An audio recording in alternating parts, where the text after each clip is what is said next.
What's good people? Welcome to the I Am podcast. I am your host, and I wanted to start this episode first of all by saying rest in power to the civil rights legend, Reverend C.T. Vivian. I had the distinguished opportunity to actually ride on a bus with Reverend Vivian on the way down to reenact the march across the Edmund Pettus Bridge in Selma, Alabama back in 2013. And Reverend Vivian was very lively, very still energetic, and had so much knowledge to share. And he was telling us, and it was confirmed for me because I had already read this and learned it in school, that we never asked for integration. The movement was started by fighting for desegregation, and they pulled the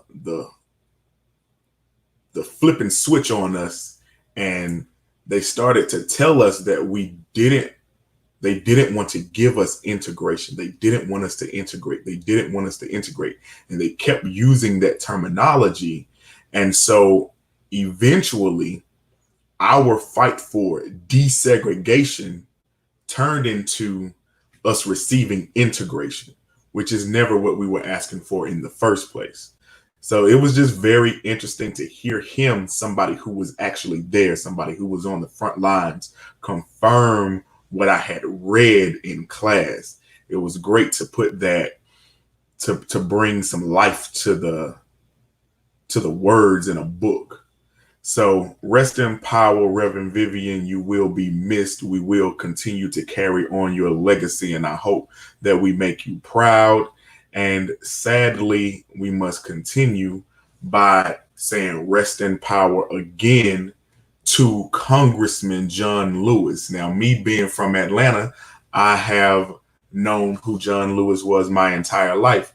John Lewis, another civil rights legend who was also at that original march across the Edmund Pettus Bridge down in Selma, Alabama.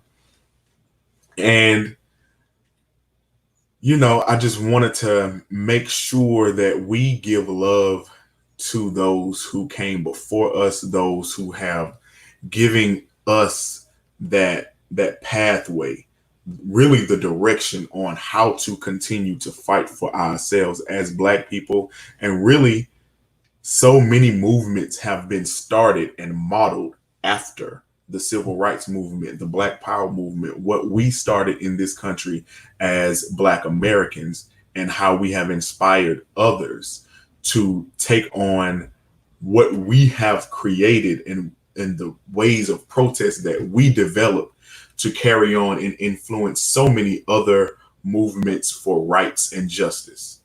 So we as Black people, honestly, we have to get back to understanding what our ancestors and our legends and the legendary organizations that came before, what they did. What they did was already successful, and there's no reason to reinvent the playbook.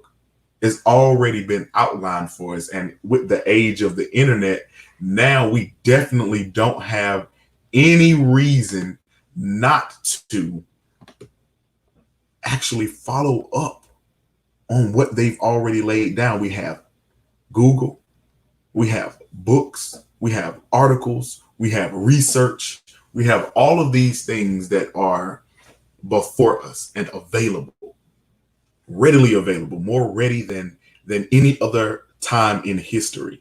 And now we can finally compile all of these strategies in one place. And I'm actually working on something like that. You'll hear about it very soon. I just wanted to get on here and give honor to those who came before us, those who have fallen, those who are still here, struggling alongside us. And there's so much more work to do. And we're definitely going to be here to make sure that it gets done. We will not let your legacy die with you. We, as your descendants, will make sure that we continue to carry on the great and powerful work of individuals like the Honorable Reverend Dr. C.T. Vivian, the Honorable Congressman John Lewis. So all love and appreciation to you guys. And I just wanted to stop by and make sure that I paid my respects. And there's so much work I feel like there's a zeitgeist happening right now of so many minds on the same page, even with the energy of what has been going on with the protests and everything that we are continuously fighting for. There's a moment that's happening right now that we must make sure that we keep that momentum and not let this moment pass where these brains are converging. We have to use this opportunity to actually collaborate with one another. We have to use this opportunity to see, how do we make this sustainable? How do we ensure that this energy, this power that we have right now, this fervor for justice, how do we ensure that we instill this into the next generation so that they carry the baton from us and don't start from the starting line? I feel like my grandmother and my grandfather's generation tried to hand off the baton to Generation X. And somewhere in between the baton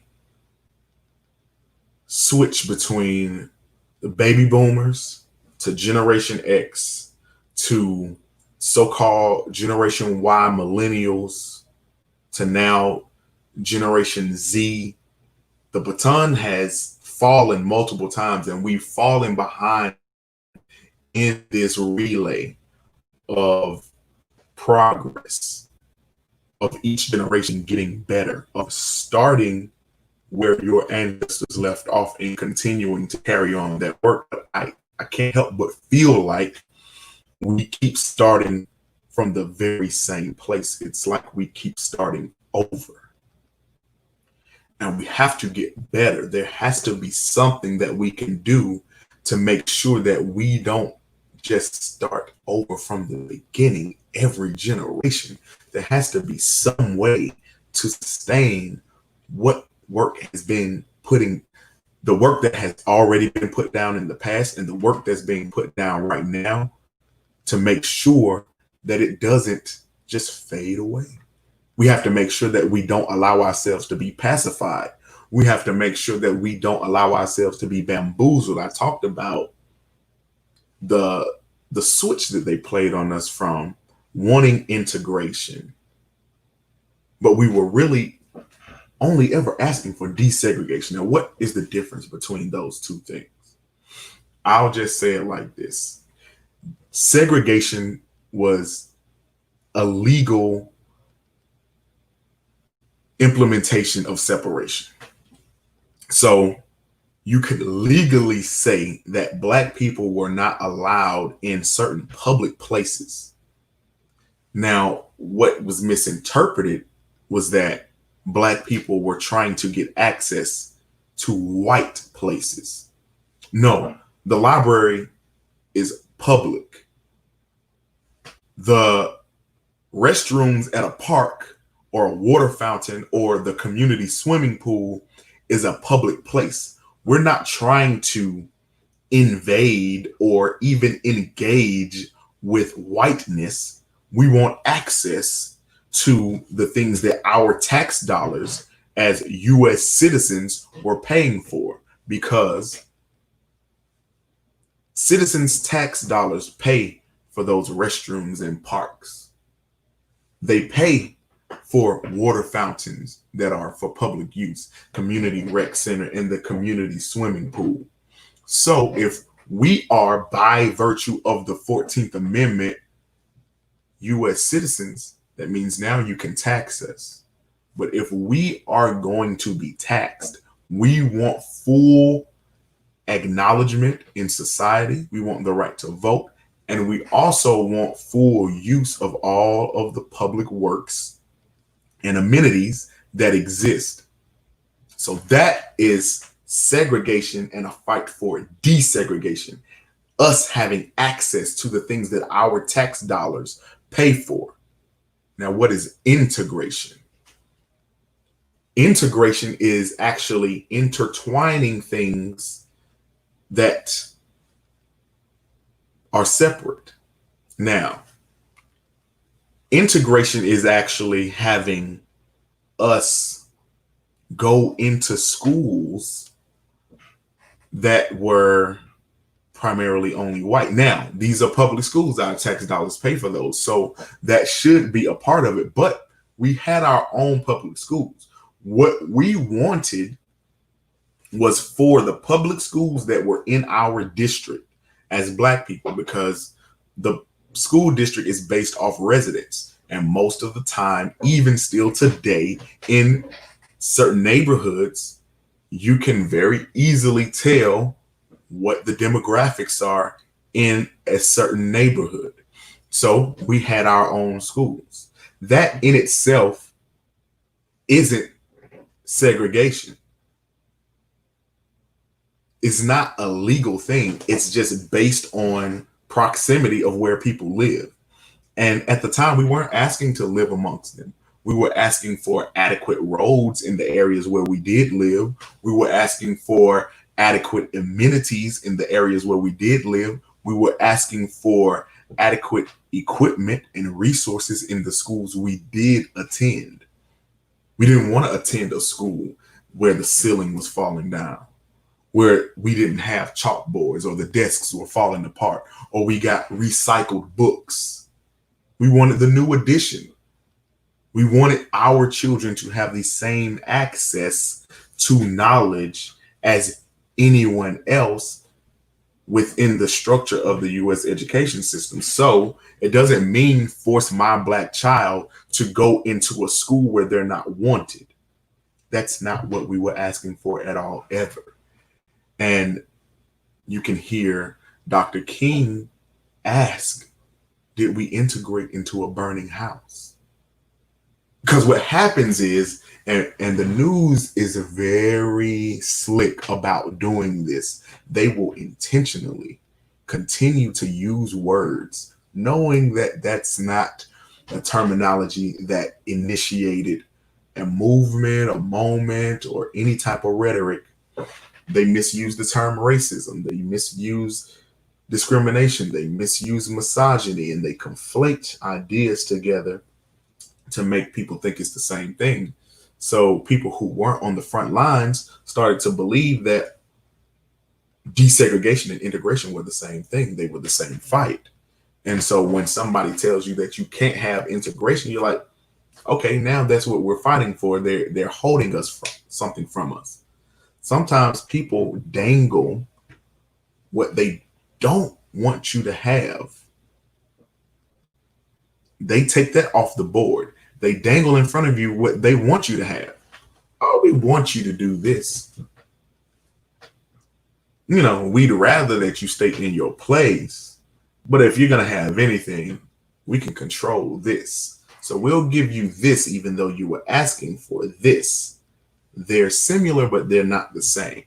And so how do you make sure? How do we ensure that we don't allow ourselves to be bamboozled at all ever again? We have to be educated. We have to teach our own history. We have to not only honor and appreciate our legends when they pass away, but acknowledge those who are doing work right now, the tangible work, the things that you can actually feel, the things that you can participate in, things that you can actually do and participate, and give those people their credit. Because sometimes, oftentimes, on social media, what I hear us complain about what's not happening.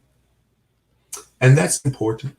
It's important to acknowledge the shortcomings and what isn't going on. But I believe, and this is my philosophy, I believe that it is better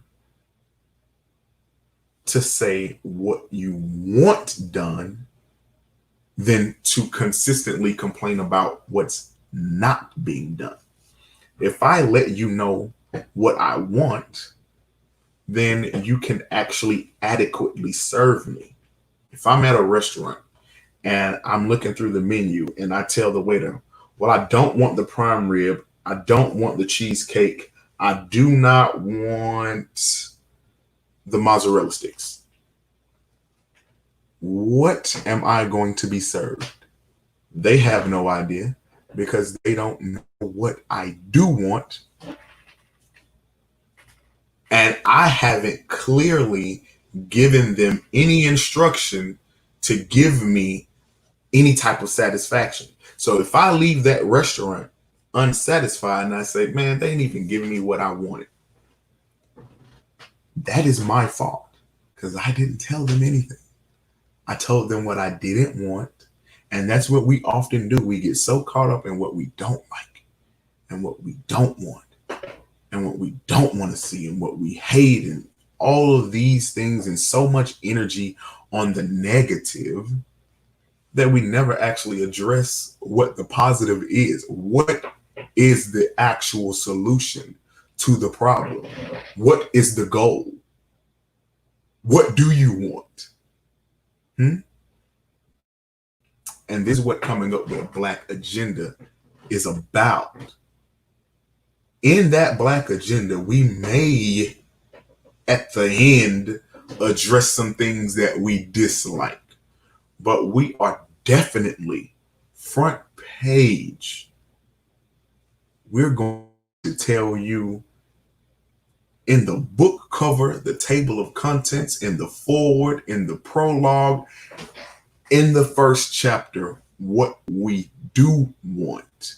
These are the things that will allow us to get to where we're going. This is the way that we talk to politicians. This is the way that we talk to any official with authority to change policy, to change the things that we want to see done and improved. We have to start thinking about, okay, what are some of the good things that already exist? And then think about maintenance. How do we make sure that it stays consistent, that it remains, that what you ask for, even if you get the facilities that you ask for,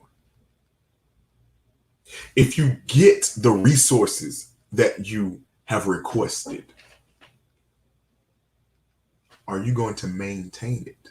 Or are you going to let it fall apart, chip away? The paint starts fading. It starts to look like a ghetto.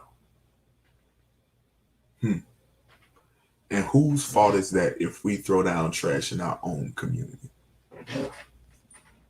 There's responsibility on our side while we still acknowledge that the system of racism that has been built in the construct of the United States of America is an outside force that we have to deal with. We pay full acknowledgement to that, and we are continuously fighting for our rights within the constraints of that. But there is also responsibility on our end. I say this quite often. If you got shot in the leg, right? Flesh wound, but you're down, you have to wear, it grazed your bones, so you have to wear a cast. And the doctor tells you, okay, listen, it's going to take 6 weeks for this to heal. And then for you to walk the same way that you walked before, and for you to be as mobile as you like to be, you have to go through physical therapy. Now, the person who shot you, whether it was their fault or your fault or whomever is to blame, doesn't matter anymore in this moment. Because if your goal is to walk again, you have to go through physical therapy. If all you're concerned about is getting justice against the person who shot you or making sure that they get blamed, how is that going to help you walk again? How is that going to assist in your mobility? Not saying that you shouldn't be focused on that. That's important too. However, there is some self accountability and responsibility that must be acknowledged, and there is action to be done from you. So what are you going to do about it? Can two things be done at once? Can you focus on getting justice for the wrongdoing that was happened to you, and also see what you could be doing for yourself in the midst? Okay, so let's bring that analogy to the situation of Black people in America. There are things that we do in our own communities because we've allowed other people to control our narrative and create distrust within our own selves. Dislike the way we mutilate our skin and our hair and our aesthetic. Just one example, the way we mutilate each other in the streets. Just one example of an internalized self-hatred that has been taught by other people. Now we can fight for that, as we constantly do, on our own time. We can make sure that we continuously beautify our communities. We can make sure that we continuously put funds into maintaining the places where we reside, and also acknowledge that racism exists and that there is a system that we have to fight. But I like fighting for my people. I don't really enjoy fighting against other people. Fighting for my people looks different. Sometimes it may be confusing to people at first sight of, is he fighting for something or is he fighting against something, and what's really going on? Fighting for doesn't ever end. The fight for rights, the fight for justice, the fight for the progress of a people doesn't end. It carries on into the next generation, because you have to maintain even the small victories that you attain throughout the process. When you fight against something and you defeat it, the fight is over, so you think, and then you stop. And I believe that this is how we got in the position where each generation we keep starting, because a lot of the people who were part of the movement, probably not the frontline people, probably not the strategists, but just the masses, were fighting against hatred. They were fighting against racism. They were fighting against segregation. They were fighting against not being able to vote. So when they got certain bills passed, they laid back. They thought it was all good. They were pacified. So much so that we went back to sleep for about 2 decades. I was born in the late 80s, and so I remember very vividly Rodney King, and I was not born at the time where the Black Panther Party for Self-Defense officially stopped being an organization, which is, I believe, 1982. But 1982 to 87, that's 5 years before I was born. And all of the work and all of the impact that just that one organization, and I use that one because I know that their so-called end was in the same decade of my birth, but in the decade that preceded, there was so much impact in the 70s. And then in the 80s, it was almost like overnight, everything that had been worked on just disappeared. So much so that by the time I was of age and aware in the 90s, people had allowed the good name of the Black Panther Party to be associated and tied with the KKK. Ridiculousness. Whose fault is that? Now you can blame COINTELPRO, of course. You can blame other people, but allowing other people to control our narrative sounds like an us issue. Because unless you tell me that everybody who was a Panther passed away all at the same time and the memory was wiped like a neuralizer from Men in Black, then that messaging should have been fought at every step, so much so that it would not have been able to pervade into the common consciousness of even Black people who were taught that the Black Panther Party for self-defense was some type of hate group, not knowing the reality. So I said all that to say we need to honor those who have come before us. We need to control our own narrative. We need to make sure that we take responsibility and are accountable to our part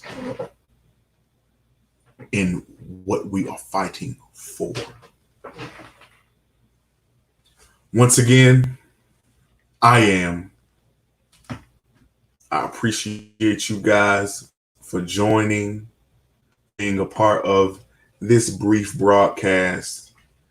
We'll be back later, and peace and love to you all.